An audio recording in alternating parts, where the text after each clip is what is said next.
ប្រកួតបាទគូពិសេសទី2ទឹកទី1បង្គោលក្រហមពេជ្ររស្មីបង្គោលខៀវបាទចាំសិលាបាទអូយបាទឈ្មោះនេះបាទគួរឲ្យចាំមែនបាទគេថាឈ្មោះគួរឲ្យចាប់អារម្មណ៍បាទចាំសិលាបាទឥឡូវចូលមកបាទចាំសិលាបាទជាមួយនឹងរស្មីទាត់សង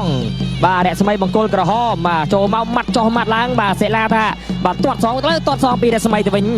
បាទហើយពេជ្ររស្មីនេះបាទមិនធម្មតាបាទប្រកួត47ដងឈ្នះ40ដងផ្ដួលដៃគូឲ្យសន្លប់36ដងបាទមិនធម្មតាទេកំណត់ត្រាពិសេសតែម្ដងបាទឥ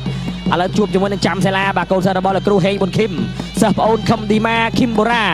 បាទកូនសិស្សបាទដែលមកពីរស្មីភូមិគៀបបាទខេត្តបន្ទាយមានជ័យបាទចាក់ជើងឆ្វេងមួយរបស់រស្មីទាត់សងរបស់បាទចាំសិលាបាទដើរចូលធាក់ឆ្វេងទាត់ជើងក្រោមរបស់រស្មី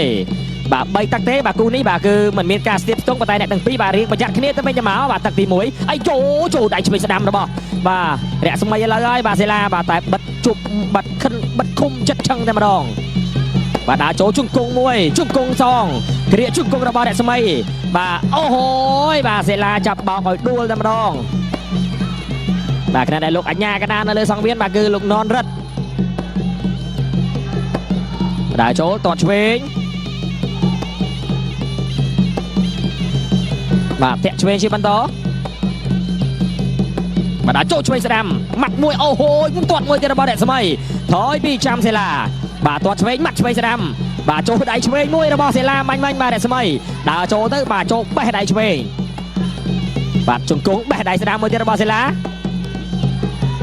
បាទថយបាទមិនកញ្ជ្រោលទេបាទឆ្វេងស្ដាំទាត់មួយរបស់ចាំសិលាអូ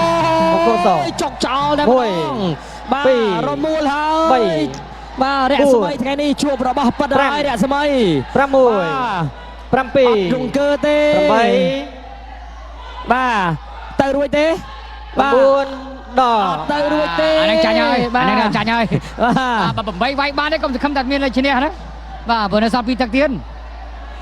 អូយបាទនេះរូបភាពយឺតបាទមកដៃចំចុងដង្ហើមមកជើងមួយទៀតចំចំនេះបាទចុកទៅតែម្ដងបាទចាប់យកទៅតែម្ដងអូយបាទមិនដឹងថាចំបាទចុកប៉ុណ្ណាទេបាទនេះបាទមកដង្ហើមមកចឹកសិនណាបាទចុកយកតែម្ដងនេះរូបភាពយឺតម្ដងមកដៃបាទមកជឹកជើងអូឆ្អឹងជំនីបាទក្រោមឆ្អឹងជំនីបាទណែបាទគុំបាទមកជើងឆ្វេងទៅតែម្ដងបាទឆ្អឹងជំនីស្ដាំធ្វើឲ្យពេជ្ររស្មីដែលមានប័ណ្ណពិសោធន៍ប្រកួត47ដងឈ្នះ40ដងចាញ់តែ6ដងទេឥឡូវស្គាល់ពាក្យថាចាញ់លើកទី7ហើយបាទក្រោមបាទថ្វីដៃ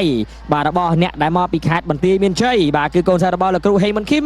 ចាំសិលានៅត្រឹមទឹកទី1តែប៉ុណ្ណោះបាទអូហូយបាទមិនធម្មតាទេបាទចាំសិលាបាទចាំឈ្មោះគាត់ផងបាទចាំសិលាប័ណ្ណពិសោធន៍ប្រកួត31ដងឈ្នះ24ដងចាញ់7ព្រោះតែគូឲ្យសន្លប់3ដងឥឡូវថែមម្ដងទៀតហើយបាទ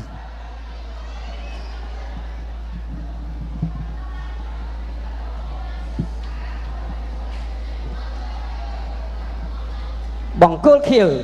ឈ្នះបង្គោលក្រហមដោយបង្គោលក្រហមបោះបង់ការប្រកួតក្នុងទឹកទី1បាទដូច្នេះខ្ញុំបានក៏សូមគោរព